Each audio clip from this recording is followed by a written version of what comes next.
আসলে ভাইয়া এখন একটু জিদানের জিপিএক্সটা একটু রাইড করব। জিপিএক্স আসলে কখনো রাইড করা হয় নাই, তো দেখি বিসমিল্লাহ।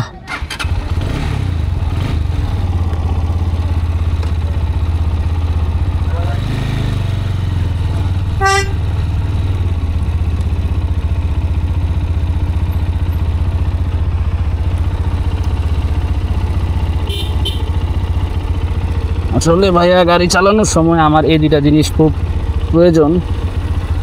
এই দুইটা জিনিস ছাড়া ভাইয়া আমি আসলে একটু চোখে কম দেখি। তো চলুন।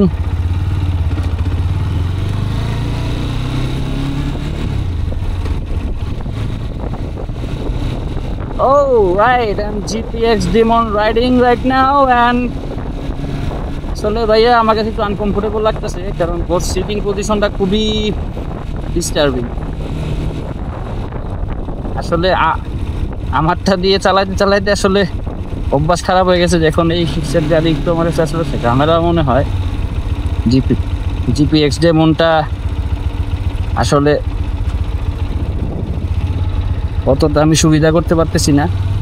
তারপরেও একটু চালাই, অনেস্ট রিভিউ দিব। বাইকার দিয়ে তো সব ধরনের বাইকই চালায়, অভ্যাস রাখতে হবে।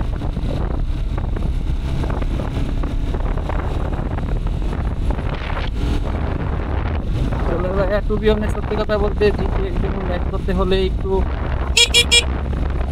লম্বাই হইতে হবে, কারণ আমার হাইট অনুযায়ী এখন জিপিএক্স ডেমনটা লস করে। ভাগ্যি যে আমি জিপিএক্স ডেমন কিনি নেই, কিনলে হয়তো আমি একটা ব্যাট বাস খেতাম, কিনলে হয়তো আমি একটা বড় ব্যাট বাস খেয়ে যেতাম। আমার গাড়িটাই ভাই আমার কাছে বেস্ট লাগে, কারণ আমার গাড়িটা আমার সাথে সুইটেবল। R15 GSXR সবগুলো চালাইছি। GSXRটাও ভাই আসলে সুন্দর, রাইডিং এক্সপিরিয়েন্সটা খুব ভালো। কিন্তু এই যে ডেমন, আজকে তো ভাই জীবন for the first time demon চালাচ্ছি, তো এটার এক্সপিরিয়েন্সটা একটু অকওয়ার্ড। আমার হাত আর কোমর সেই ব্যথা করবে এটা যদি রেগুলার চালাই। Thanks Zidan for making this opportunity, but I am not use to it. Thank you. আসলে ভাইয়া এক্সপিরিয়েন্সটা কি বলবো ভাইয়া, অনেস্ট রিভিউ যদি দেই, আমার জন্য এই গাড়ি না। এক কথায় যদি বলি, আমার জন্য এই গাড়ি না, কারণ এই গাড়িতে বসলে আমার কোমর এবং হাত দুইটাই 12টা বেজে যাবে। তো এই হচ্ছে গাড়ির লুক ভাইয়া, দ্য ডেমন 165R ABS। এটা কি ডাবল ABS?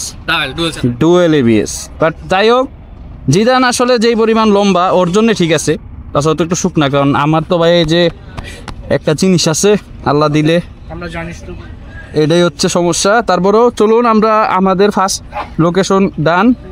আমরা এখন কই যাব নিজেও জানি না ভাই, গাড়ি আগে স্টার্ট করি, তারপর দেখা যাক কই যাওয়া যায়। টিল দেন পুরোটা ভিডিও দেখুন। আল্লাহ হাফেজ।